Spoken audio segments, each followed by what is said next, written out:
McKenna because I feel like I need to free myself right now. And as much as I love these shoes, they're gonna go there for the next 10 or so minutes. All right, guys, I'm here today just to give a motivational talk to you all about taking the leap. And I have a story, and it's a badass story, and I'm here today to share it with you. I've learned over the course of the past 3 years that there's 7 really strong components, and there's more, I'm sure, but for me, 7 very strong components in taking the leap. I want to start by talking about the first 2. One is being honest with yourself, and the other one is getting rid of the excuses. I lived my entire life a slave to expectation. I was a badass in corporate America, made a killing, built a custom home, had a master's degree because I kept adding accomplishments onto a piece of paper that I thought I had to be. And I was ignoring my purpose.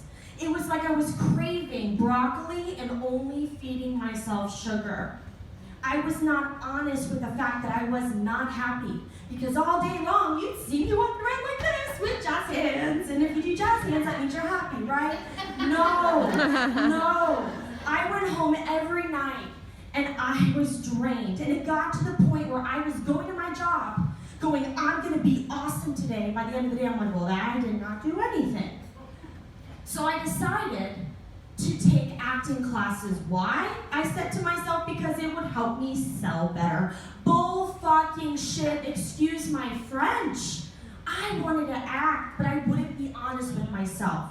So I took that acting class to be a better salesperson. And I was amazing. And it lit me up, and it was the first time in my life that I felt alive. That master's degree didn't do it. That amazing career, that custom home, none of it did it. But then I started making excuses. This is how I used to introduce myself when people ask me my name and what I did. Oh, hi, I'm Stephanie Wilson. I'm a corporate America badass. Well, I act on the side, and of course, though, I don't expect to ever be an actor and make a lot of money acting, but, I just kind of like it. It's a hobby, but I work for corporate America. Really? That's how I identified myself. I was this chicken in this little egg going, I should hatch, but I just gotta make 500 excuses why I shouldn't. And my purpose was going, hey, ding dong, come out of here. And I'm like, I'm not listening to you, you crazy. That road to taking a leap is called the sledgehammer road. There's a much easier way to get honest and stop making excuses. I didn't want to take that road. So let me tell you what happened to me. I came home one day and my entire custom home was robbed. And the police told me the only reason they didn't take my dog because it's cute and fluffy to sell it is because he knew to hide quietly under the bed. And I went through post-traumatic stress syndrome. And as a result, and probably for months of just not trying anymore in my career, I got fired. My security blanket was taken away from me. Why? Did it happen to me? No. It happened because I was ignoring my purpose and my soul was screaming, and so it finally got a sledgehammer and said, here you go, bam! And it not only broke me down, but it broke me open. And I wound up going to a psychologist saying, help me, I'm paranoid, I have post-traumatic stress syndrome and I don't know what to do about it. And she said, Stephanie, no, you might have that, that'll go away in 3 months. She goes, the problem is that you've not taken one risk in your life. Everything you've done is calculated. And you're dying and you're finally broken open. So I want you to come back to me in 2 weeks and tell me what you're gonna do. Okay. And I thought back to a time when somebody said, I can see you selling, well, they didn't say this part. I wound up having to do that, but they said, I can see you going on a trip around the world on a cruise ship and writing about it.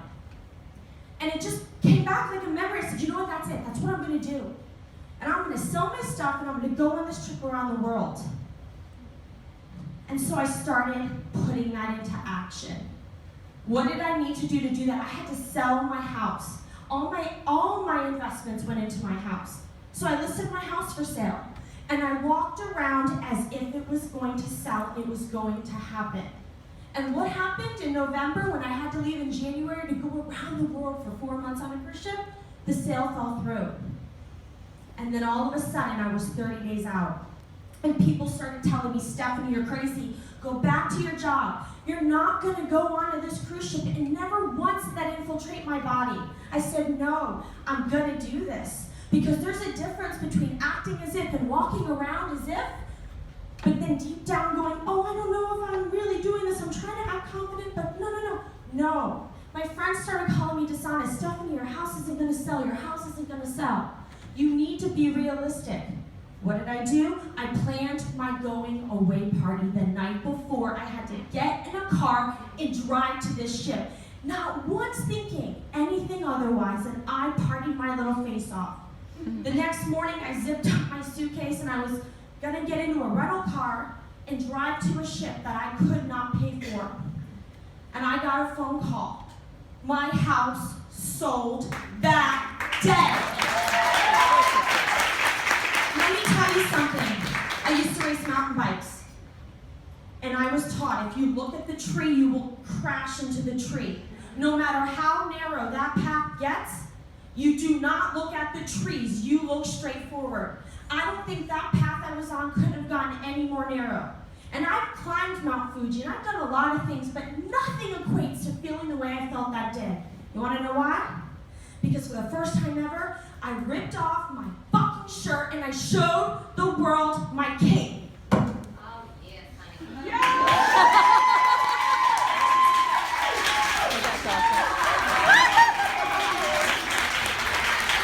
Now that's acting as if.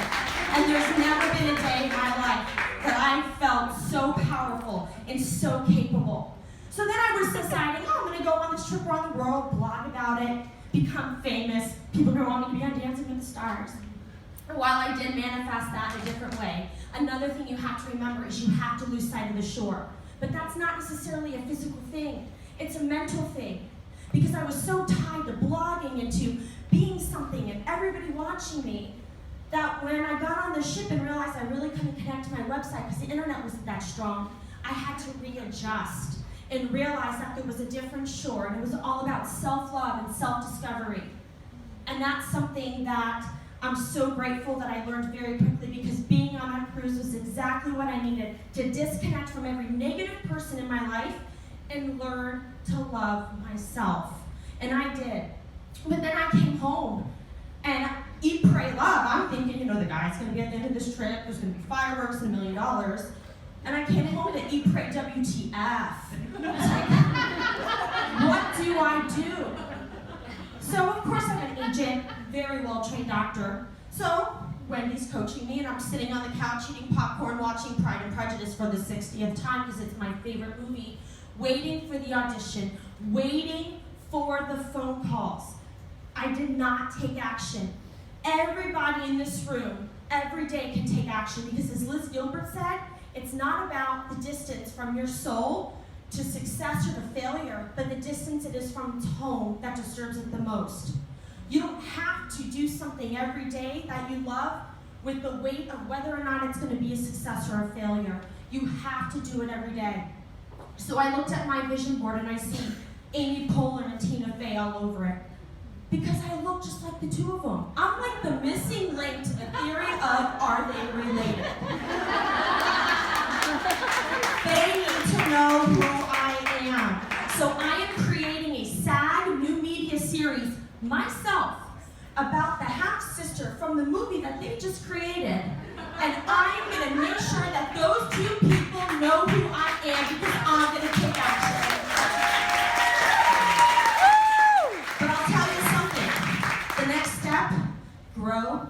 I really didn't have an example for that one until this weekend. Because I talked to McKenna yesterday and I said, you know what? I want these things. And I just recently got an opportunity to study at Stella Adler this summer here in New York City. And I need those funds. And I'm trying to create this new media series, but I really would rather hand it over to producers when I really need to get the funding for it and all this stuff. And she goes, well, who have you asked? She goes, Stephanie, you need to learn to ask for what you want.